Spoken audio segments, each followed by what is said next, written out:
Hello and welcome to my channel today, Boo Snakes and more. Today we're going to be talking about Batman, so please like and subscribe to this channel. And for more videos like this, watch my other house channel, A&A Snakes and Stuff, my youngest son's channel, Henny's Toys and Games, or my oldest son's channel, Little Chris 10. Now let's dive into the video. Every superhero fan knows that Batman has the most compelling rogues gallery in comic history. However, his villains aren't static.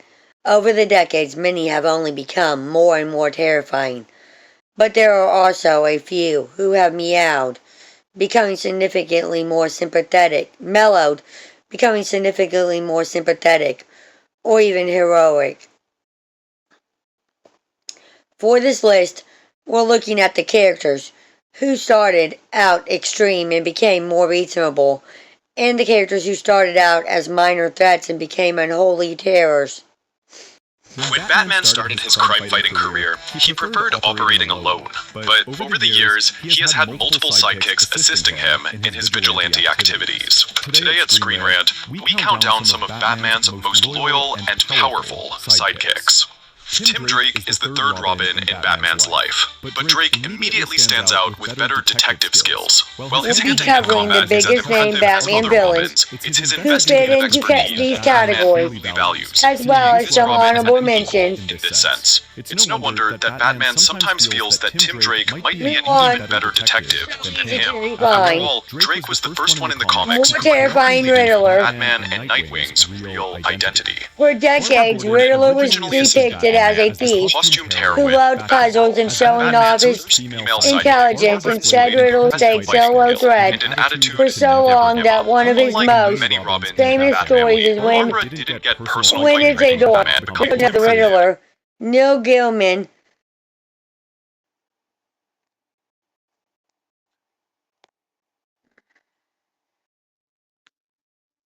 For decades, Riddler was depicted as a thief who loved puzzles and showing off his intelligence. Indeed, Riddler stayed so low threat for so long that one of his most famous stories is When is a Door, the secret origin of the Riddler, Neil Gaiman, Burning Mortality, where Riddler laminates that Batman's other villains have turned dark and gritty, leaving him behind. Riddler's first kill came in 1977, and he became darker and darker as the years passed. Notable sliders into horror came in the Zero Year Art, where Riddler plunged Gotham into chaos in his attempt to summon a demon through ritual murder in 1990's Dark Knight, Dark City. Of course, the darkest take on the Riddler comes from 2022's The Batman movie, where Paul Dano portrays him as a mentally ill terrorist who believes he's working with Batman. More reasonable, Poison Ivy. Starting out as an ambitious aroma thief, Poison Ivy has retroconnected into an eco-terrorist in 1988, gaining control over plant life as she went.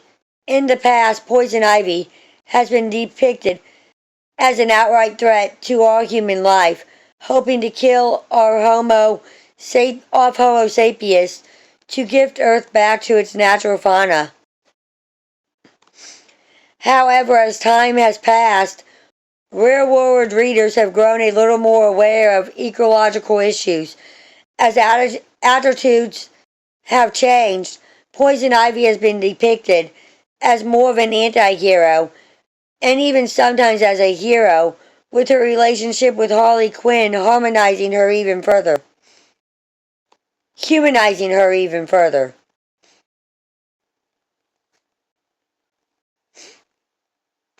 Today's Poison Ivy is more often depicted going after truly despicable villains than being a threat herself. And when she does threaten lives, it's shown to be a morally complex situation or one that got out of her control. More terrifying Scarecrow. Scarecrow has always been scary, as Jonathan Crane used psychological trickery to study fear and settle personal scores from the very beginning. However, especially with the introduction of his fear gas in the 60s, Scarecrow has gone from psychotic to demonic. In today's comics, Scarecrow's overuse of his signature gas has left him unable to feel fear except when being chased by Batman, causing him to commit horrific crimes to keep the Dark Knight's attention. He's tortured children, mutated his own body, and launched wide-scale terrorist attacks on Gotham as part of either his experiments or his efforts to fear again. All the while, Scarecrow's design has gotten creepier and creepier, from a sewn-shut mouth to a hypodermic needle gloves, to George Jimerson's depiction of the villain as a gas-masked apparition. Above, more reasonable Killer Croc. Suffering from an extreme case of autoverism, Waylon Jones' body has grown scales and sharp teeth and claws, turning him into a monster. While he's a vicious threat, he's also sympathetic, living as a criminal because he is ostrated by society. Indeed, Croc often works with Batman and is frequently shown defending communities of outcasts who see him as a protector.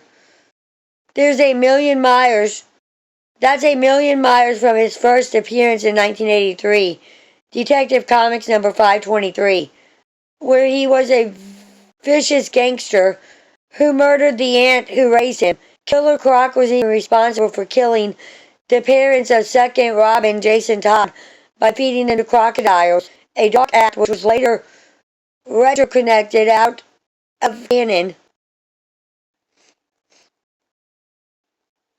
Croc has grown stranger and bigger over time, but he's also gone from a callous murderer to conflicted muscle and protector.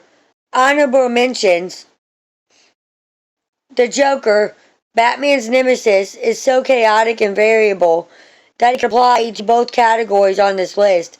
Joker debuted in the 1940s as a vicious killer with a deliberately scary design. In the 1950s, public outcry about comics corrupting the youth made him more of a playful clown. However, in the 1970s, he once again became a terror and has warped into a truly twisted serial killer in the decades since. The Penguin. Penguin was originally depicted as a deranged criminal obsessed with umbrellas and using birds in his crimes.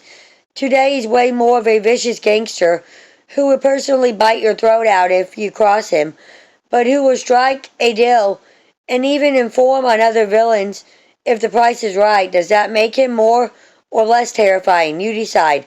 Clayface, Baz or Carlo, was originally a human serial killer who wore a mask. In the years since, he's become a tragic, shape-shifting villain who has worked with Batman multiple times despite his powers messing with his impulse control and sense of mortality. More terrifying, Mad Hatter. Jarvis Tetch's Mad Hatter started out in 1948 as a funny little weirdo who liked Alice in Wonderland and used a gas gun to burglar a yacht club. Following his first appearance, he was replaced by a different version of the villain who relied on hat-based gadgets for his heist. In 1982, Jarvis returned with a vigilance, murdering the imposter and revealing he's been locked up in Arkham for years. This Jarvis is one of Batman's most delusional villains, often seeing the world as an Alice-inspired fantasy and using his mind control technology to control his own emotions. The more Mad Hatter appeared, the creepier his Alice in Wonderland obsession got.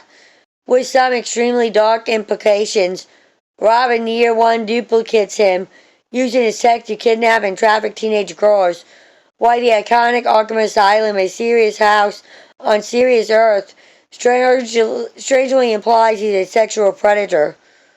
More reasonable, Catwoman.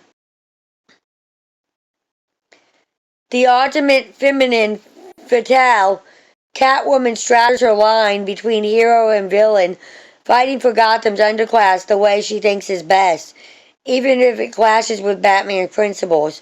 While she's still an unpredictable agent of chaos, Catwoman's recent turn towards explicit heroism has unavoidably mellowed her from her more selfish origins, where she was all about personal profit. Nothing stretches the change like one look at her original costume, back when she was just known as the Cat. Having posed as an old woman in her original outing, Catwoman appeared in Batman #3 with an ensemble straight out of a horror movie. Ultimately becoming Batman's main love interest, put a ceiling on how wild Catwoman's behavior can be. If she does anything truly terrifying, it would make it hard for DC to reconcile the ultra-strict Batman continuing to associate with her. Why Tom King and Clayman's out-of-canon Batman/Catwoman tried to restore Selina Kyle's psychological side, showing her killing Batman's villains after his death. The mainstream continuity depicts her as a master burglar for the underprivileged, a bit with more flexibility than the rest of the Bat family. Those are the three Batman villains who became more terrifying over time, and their more reasonable counterparts. Let us know in the comments which of these entities you agree or disagree with, and who else belongs on this. Thank you for watching this video, and peace out till the next one.